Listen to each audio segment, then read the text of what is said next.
다음은 존경하는 최혁진 의원님 질의해 주시기 바랍니다. 네, 후보자님, 방금 전에 청년 자살 문제도 언급을 하셔서 지금 대한민국 국민의 자살 문제와 관련돼서 말씀을 드리겠습니다. 네. 우리 대한민국의 자살률이 OECD 국가 중에서 최고 수준이라는 것은 잘 알고 계시지요? 네. 예, 그렇습니다. 2024년에 거의 15,000명이 운명을 달리했습니다. 국민이 절망을 하고 그 절망의 끝이 자살이라고 생각을 합니다. 더 놀랍게도 청소년 자살률이 대단히 높다는 거 알고 계시죠? 네, 그렇습니다. 초등학생 자살률도 세계 1위권을 달리는 그런 나라입니다. 왜 어린 나이에서부터 국민이 절망하고 있고 스스로 목숨을 끊어야 하는가? 대통령께서 작년 8월에 사회적 재난이다. 여기에 대해서 범부처 합동으로 대책을 세워야 된다라고 얘기를 하셨고, 김민석 총리께서도 총리실에 상설 기구를 만든 것으로 알고 있습니다.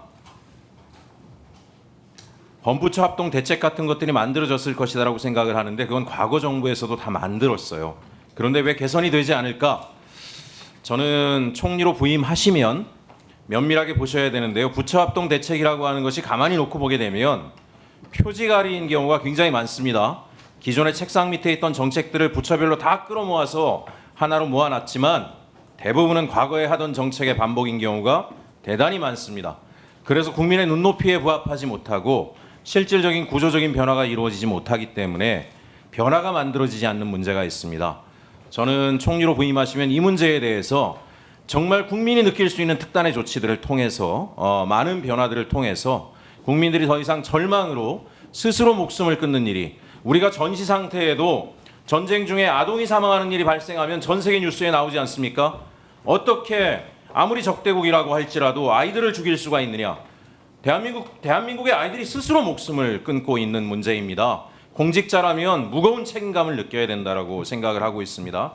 저는 구조개혁을 해야 된다라고 생각합니다. 우리 국민들은 대한민국이 겉으로 형식적으로 민주주의가 대단히 발전해 있다라고 생각하지만 실제 삶의 많은 영역에서 많은 장벽들을, 유리천장들을 마주치게 됩니다. 아이들도 크면서 그렇습니다. 어느 지역에 태어났느냐에 따라서도 그렇고요. 또 특정 카르텔이 권한을 독점하고 있기 때문에 그 카르텔에 들어가지 못하면 실질적으로 아무리 땀을 흘리고 노력해도 내 삶이 개선되지 않는 경험들을 합니다. 생뚱맞을 수 있지만 어제 대한민국 축구에 대한 이야기도 좀 하겠습니다.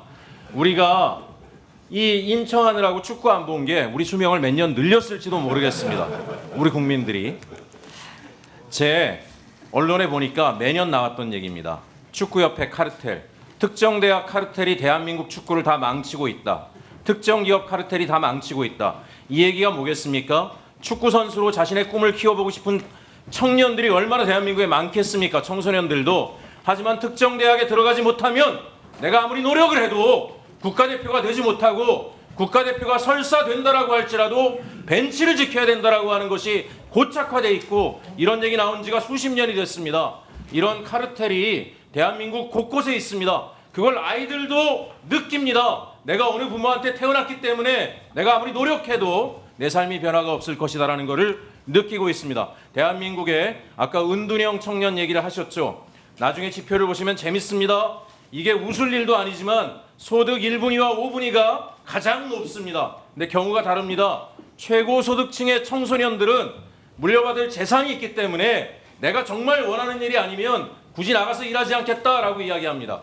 그러나 소득 최하위 계층은 거의 20% 가까운 친구들이 은둔형 외톨이가 됩니다. 이유는 뭐겠습니까? 내 부모의 삶을 봐도 그렇고 나도 나가서 열심히 일해본들 변화될 게 아무것도 없다라고 하는 것을 이야기합니다.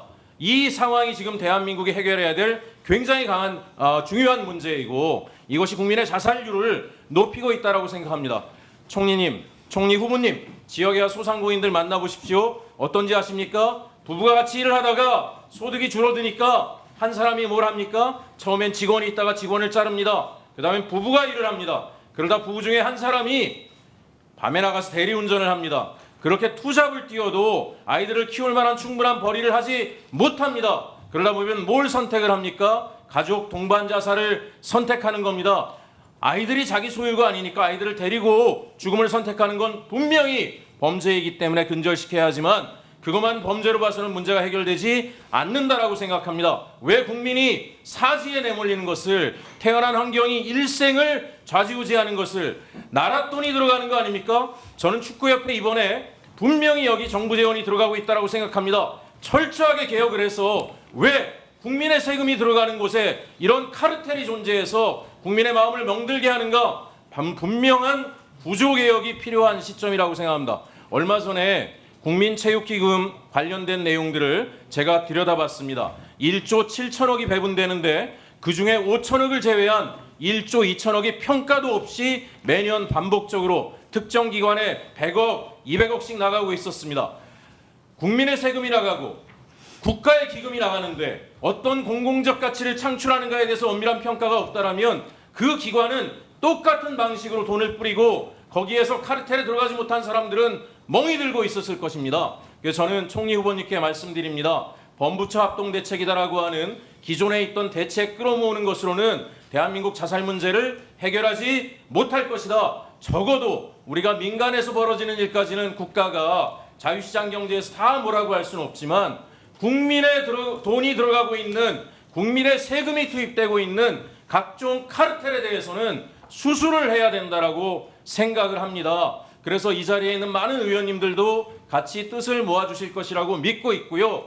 국민 세금 갖다가 자신들이 임의로, 자의적으로, 불법적으로, 파행적으로 사용하는 것에 대해서 엄밀하게 단절하고 모든 국민이 정말 어떤 집안에 태어나건 열심히 성실하게 노력함으로 땀을 흘리는 것만으로도 이런 일에 의해서 배제되는 일은 적어도 한국 사회에서는 벌어지지 않는다라는 것에 본보기를 반드시 세워주실 것을 요청드립니다. 후보님 한 말씀 부탁드립니다.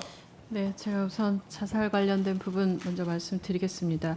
이번 정부 들어서 대통령께서 사실 목숨을 살리는 정부라는 것을 굉장히 강조하고 계시고 어느 환경에서든 사람의 목숨을 어떻게 우리가 구할 것인가에 제일 집중하자 말씀하고 계십니다.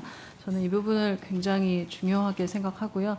지금까지 1000명 프로젝트라는 걸 진행하면서 지금 올해 4월 데이터를 보니까 지금 자살 숫자가 줄고 있습니다. 다만 의원님 지적하신 것처럼 청소년과 청년들에서는 이 부분이 아직 감소 수치들이 보이지 않아서요. 이거는 전반적으로 우리가 정말 집중해서 봐야 한다 생각합니다. 이 축구협회 관련된 부분은 뭐 제가 굳이 말씀드리지 않아도 온 국민이 굉장히 분노하며 말씀하시고 계시기 때문에 잘 해결될 거라 생각합니다. 이번에 탈탈 풀어내 주시기 바랍니다. 네, 수고하셨습니다. 저도 오늘 우스갯소리로 한성수 총리 후보자에 대한 인사청문회가 아니라 홍명보 감독에 대한 청문회를 진행해야 하는 거 아니냐 이런 얘기를 들었습니다.